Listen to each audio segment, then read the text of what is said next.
दृष्टि आईएएस के audio article programme में आपका स्वागत है। आज का हमारा आर्टिकल आपदाओं के संदर्भ में है।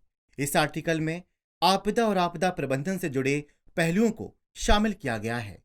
यह ऑडियो आर्टिकल सामान्य अध्ययन प्रश्न पत्र 3 के आपदा प्रबंधन खंड से जुड़ा है। तो आइए आर्टिकल की शुरुआत करते हैं।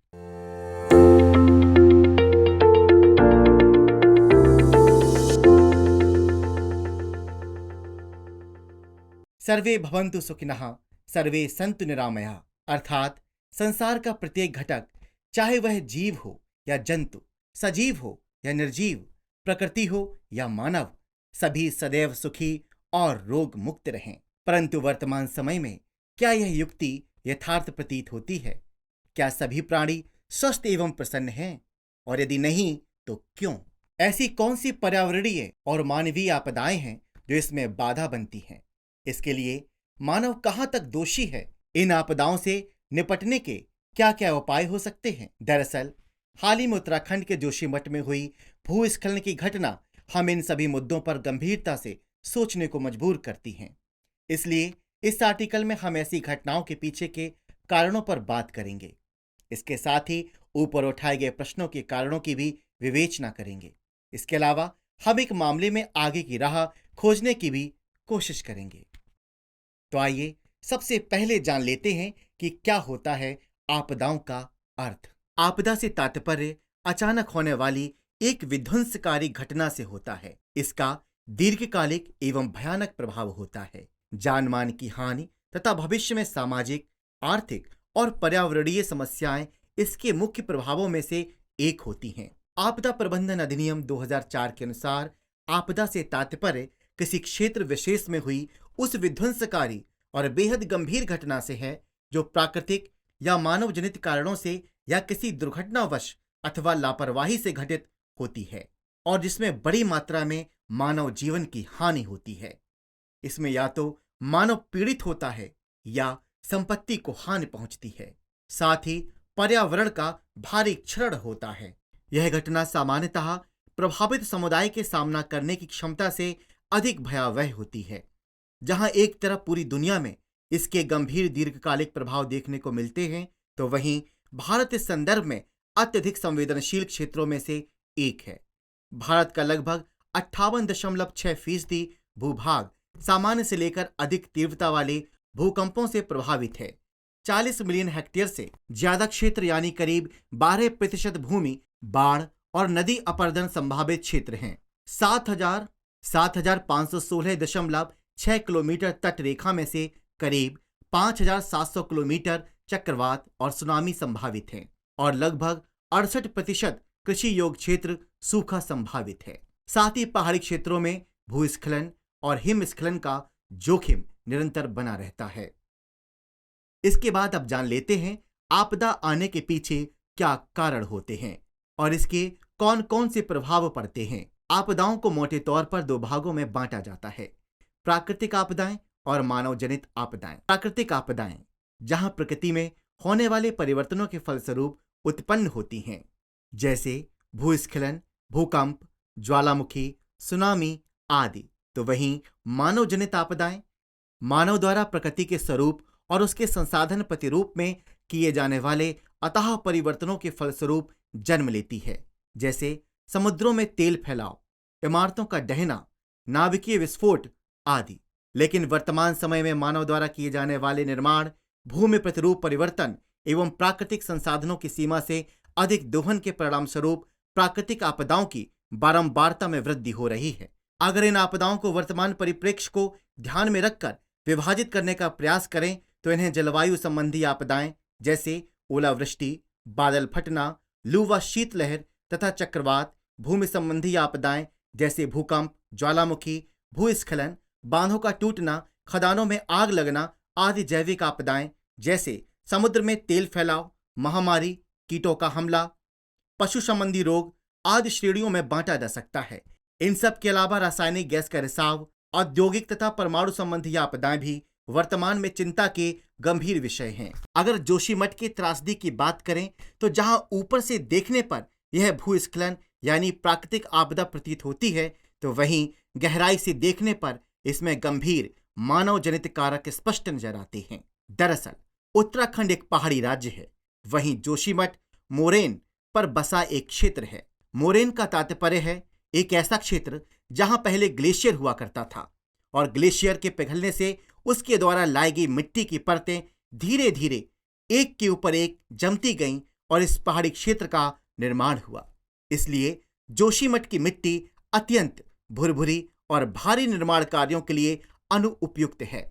लेकिन पिछले कई सालों से विभिन्न परियोजनाओं के परिणाम स्वरूप यहां होने वाले निर्माण कार्यों को भी हालिया आपदा का जिम्मेदार माना जा रहा है। इस संदर्भ में औली रोपवे का निर्माण, चार धाम यात्रा प्रोजेक्ट जिसमें उत्तराखंड के 4 प्रमुख धामों केदारनाथ, बद्रीनाथ, यमुनोत्री और गंगोत्री को जोड़ने के लिए लगभग 900 किलोमीटर लंबी सड़क का निर्माण शामिल है। साथ ही पर्यटन को ध्यान में रखते हुए 1962 के बाद से विभिन्न होटल्स, कस्बों आदि का निर्माण, पहाड़ों के नीचे सुरंग का निर्माण, बड़े हाइड्रो पावर प्रोजेक्ट जैसे एनटीपीसी का Tapovan Vishnugarh hydro power project आदि परियोजनाएं उल्लेखनीय हैं। 1976 की मिश्रा समिति की रिपोर्ट और 2001 में उत्तराखंड स्पेस एप्लीकेशन सेंटर के निदेशकों द्वारा दी गई रिपोर्ट में इस शहर में भूस्खलन एवं भूधसाव की घटनाओं का जिक्र किया गया था। इन रिपोर्ट्स में यहां भारी निर्माण कार्यों पर प्रतिबंध लगाने की भी बात की गई थी। इसके अलावा 30 नवंबर 2022 को गुजरात के मोरबी में सस्पेंशन ब्रिज यानी एक झूलते हुए पुल के गिरने की घटना, 2013 की केदारनाथ आपदा, 2004 की भयानक सुनामी, 2020 की वैश्विक कोरोना महामारी, मई 2020 की एलजी पॉलीमर्स में गैस रिसाव की घटना आदि वृहद स्तर पर होने वाली आपदाएं हैं। ये आपदाएं प्राकृतिक होने के साथ ही मानव जनित भी हैं। इनके भयावह परिणाम हमारे समक्ष हैं। केंद्रीय गृह मंत्रालय की हालिया वार्षिक रिपोर्ट के अनुसार 2020 से 2021 में भारत में होने वाली आपदाओं से कुल 2206 मानवीय जीवन क्षति के मामले सामने आए हैं। साथ ही 54,946 मवेशी और लगभग 23 लाख हेक्टेयर कृषि भूमि भी प्रभावित हुई है। इसलिए आपदाओं को एक समस्या के रूप में देखा जाता है। तो ऐसे में आइए समझते हैं कि आपदा एक समस्या क्यों है। दरअसल आपदाएं जहां एक तरफ प्रदूषण, पर्यावरणीय क्षति, जलवायु परिवर्तन आदि का कारण बनती हैं, तो वहीं इनसे होने वाली मानवीय क्षति किसी से छिपी नहीं है। इससे इतर इनके हमारी ऐतिहासिक धरोहरों पर भी गंभीर प्रभाव पड़ते हैं। इसे जोशीमठ में आई वर्तमान आपदा के संदर्भ में समझ सकते हैं। जहां एक तरफ यह आपदा यहां के सभी ऐतिहासिक तथा धार्मिक विरासतों को क्षति पहुंचा सकती है, तो वहीं जान माल की हानि किसी से छिपी नहीं है। एक रिपोर्ट के अनुसार यह क्षेत्र 85 मिलीमीटर प्रति वर्ष की दर से धंस रहा है। आपदाओं का एक अन्य प्रभाव सामाजिक एवं आर्थिक समस्या है। जहां एक तरफ इसमें समाज छिन्न भिन्न हो जाता है, तो वहीं लोगों की वर्षों की आर्थिक पूंजी एक ही पल में समाप्त हो जाती है। इस वजह से एक तरफ लोग आर्थिक अभाव का शिकार होते हैं, तो वहीं विस्तृत रूप से समाज का एक पूरा वर्ग हाशिए पर चला जाता है। इस वंचना के कारण उग्रवाद, अवैध व्यापार, तस्करी, वेश्यावृत्ति आदि समस्याओं में भी इजाफा देखने को मिलता है।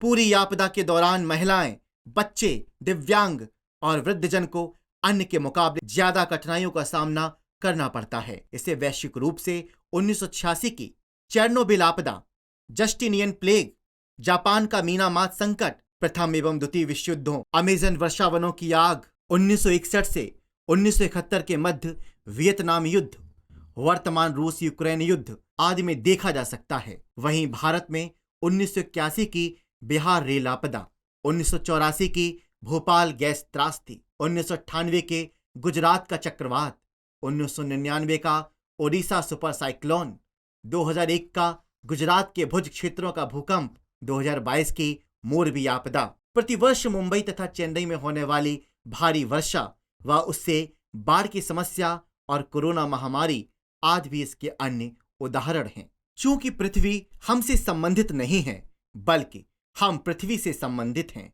इसलिए पृथ्वी की सुरक्षा और उसका आवश्यकता अनुसार उपयोग अत्यंत आवश्यक है।